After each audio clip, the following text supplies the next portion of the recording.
আসসালামু আলাইকুম আমার সকল প্রাণপ্রিয় বন্ধুরা, আশা করি আপনারা সবাই ভালো আছেন। তো বন্ধুরা, এই মুহূর্তে আমার হাতে দেখতে পাচ্ছেন স্যামসাং 530 মডেলের একটি মোবাইল। আর এই ফোনটির বর্তমানে সমস্যাটি হলো বন্ধুরা, যখনই আমরা পাওয়ারে প্রেস করি পাওয়ার কোনো প্রকার কাজ করতেছে না, কিন্তু পাওয়ার সুইচে যখন চাপ দেওয়া হয় তখন কিন্তু এটি প্রেস হয়, কিন্তু কোনো প্রকার কাজ করতেছে না। ঠিক আছে।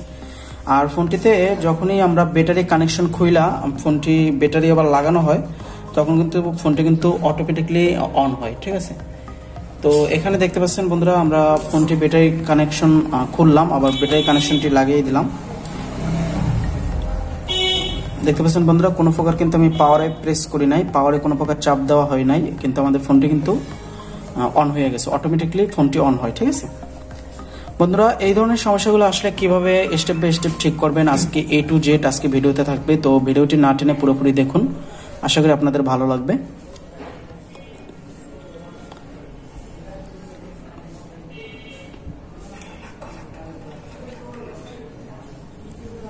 তো বন্ধুরা দেখতে পাচ্ছেন, আমরা এখন পাওয়ারে প্রেস করব, আমাদের ফোনটি কিন্তু একদম ওকে। আর আমরা এখন পাওয়ারে প্রেস করব, আমাদের পাওয়ার বাটনে কিন্তু কোনো প্রকার কাজ করতেছে না।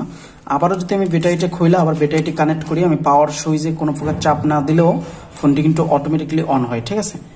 তো এইটি কি কারণে হয় সেটি আজকে মূলত খুলে দেখবো, আর স্টেপ বাই স্টেপ আপনাদেরকে চেক করে দেখাবো। বন্ধুরা, অনেকেই ভাবতে পারেন এগুলো হয়তো পাওয়ার বাটন ডাইরেক্ট হয়ে গেছে, যার কারণে হইতে পারে। বন্ধুরা দেখেন, পাওয়ার বাটন ডাইরেক্ট হয়ে গেছে সেটা তো বিষয় পরে, কিন্তু অন্যান্য সেকশন থেকেও এই ধরনের সমস্যাগুলো কিন্তু হতে পারে। তো আমরা স্টেপ বাই স্টেপ দেখ। তো বন্ধুরা, আমরা এখান থেকে ডিসপ্লেগুলো খুলে নিচ্ছি, আর আমরা ফোনটি এখান থেকে খুলে নিব।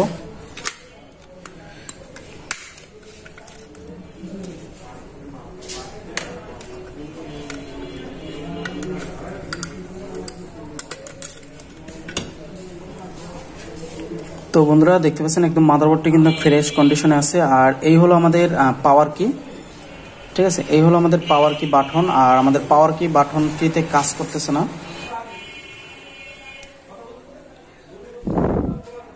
তো বন্ধুরা, আমাদের পাওয়ার কি বাটনে কাজ করতেছে না। তো এখন আমরা যে কাজটি করতে পারি, ধরেন এই হলো আমাদের পাওয়ার কি, তা এই হলো আমাদের পাওয়ার কি বাটন, এটা হলো আমাদের পাওয়ার কি বাটন। আর ডায়াগ্রামে দেখতে পাচ্ছেন এই হলো আমাদের পাওয়ার কি বাটন।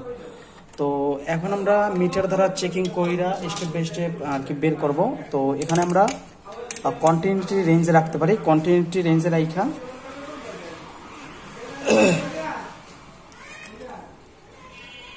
কন্টিনিউটি রেঞ্জে রাখা বন্ধুরা এখানে দেখতে পাচ্ছেন যে পাওয়ার সুইচটা আছে। ঠিক আছে। তো পাওয়ার সুইচটা একটি হলো গ্রাউন্ড, একটি হলো পজিটিভ, এই দুটোটা লাইনে ধরবো। যদি বিট দেয় তার মানে ভাবতে হবে হয়তো কোনো লাইন থেকে সেকশনে ফল্ট আছে, দেখা গেছে ক্যাপাসিটর বা রেজিস্টর শর্ট থাকতে পারে, বা দেখা গেছে সুইচটা ভিতর থেকে ডাইরেক্ট হয়ে গেছে, তাও হতে পারে। ঠিক আছে। তো আমরা স্টেপ বাই স্টেপ চেক করে বাইর করবো যে আসলে মূলত আমাদের সমস্যাটি কোথায়। তো আমরা এখানে একটি প্রুফ ধরবো, আর মিটারে আমাদের কন্টিনিউটি রেঞ্জ রাখা আছে, আর এখানে একটি প্রুফ ধরবো। তো বন্ধুরা দেখতে পাচ্ছেন এখানে কিন্তু বিট দিতেছে। তো আসলে বিট দেওয়ার কথা না, যদি সুইচটা ভালো থাকতো তাহলে বিট দিত না। তো যেহেতু বিট দিতেছে এখানে সুইচে ধরার পর, যেহেতু বিট দিতেছে তার মানে হইতে পারে সুইচটা ভিতর থেকে ড্যামেজ হয়ে গেছে, বা এমনও হইতে পারে কোনো রেজিস্টার খারাপ আছে বা নষ্ট আছে, তাও হইতে পারে। তো আমরা এখান থেকে আগে সুইচটা তুইলা তারপর আবার চেকিং করে দেখি।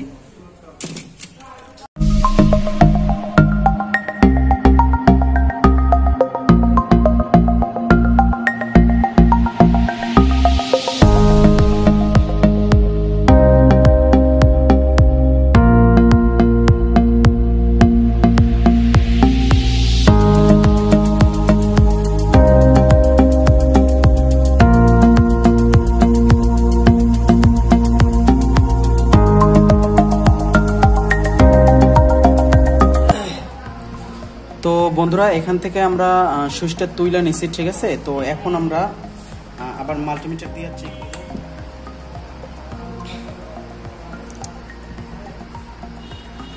তো বন্ধুরা দেখতে পাচ্ছেন এখানে কিন্তু আমাদের কন্টিনিউটিতে কিন্তু কোনো প্রকার আওয়াজ করতেছে না। বন্ধুরা দেখতে পাচ্ছেন যে এখানে কিন্তু কন্টিনিউটিতে কোনো প্রকার আওয়াজ করতেছে না, তার মানে আমাদের সুইচেই সমস্যা ছিল। ঠিক আছে।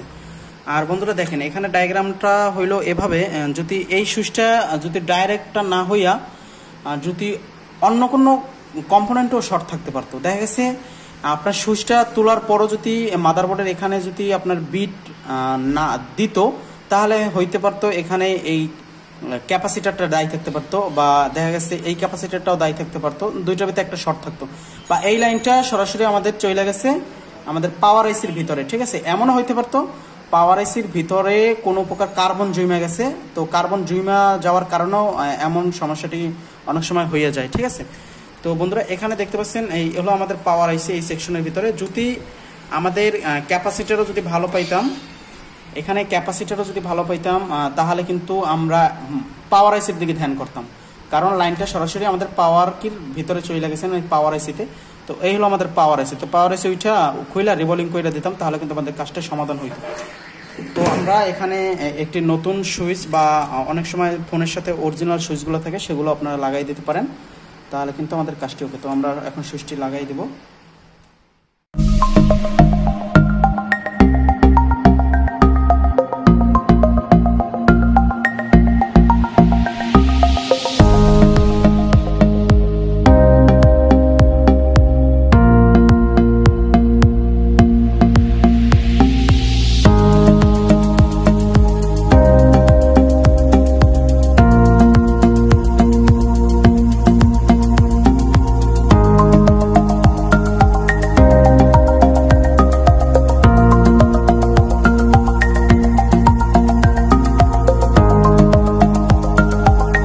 এখানে আমরা পাওয়ার কির সুইচটা এখানে লাগাই নিছি, আর পাওয়ার কির সুইচটা কিন্তু এখন কাজ করতেছে।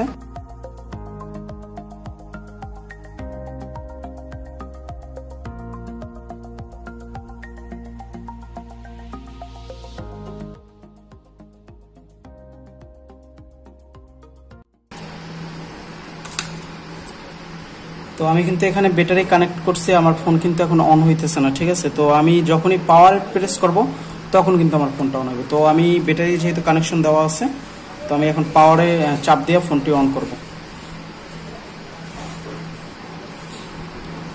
দেখতে পাচ্ছেন বন্ধুরা, আমাদের ফোনটি কিন্তু অন হয়েছে। তো আমাদের মূলত পাওয়ার সুইচটাই প্রবলেম ছিল, যার কারণে আমাদের ফোনটি অটোমেটিকলি অন হয়েছিল, কোনো যে চাপ দিতে হয় নাই, অটোমেটিকলি কিন্তু আমাদের ফোনটি অন হয়েছিল।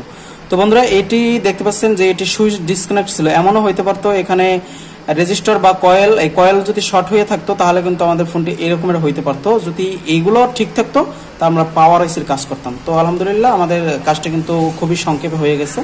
আর আমি এখন পাওয়ারের চিপ দিতেছি, অফ হইতেছে, আবার পাওয়ার চিপ দিতেছি, অফ হইতেছে, দেখছেন আবার অন হইতেছে, আবার অফ হইতেছে।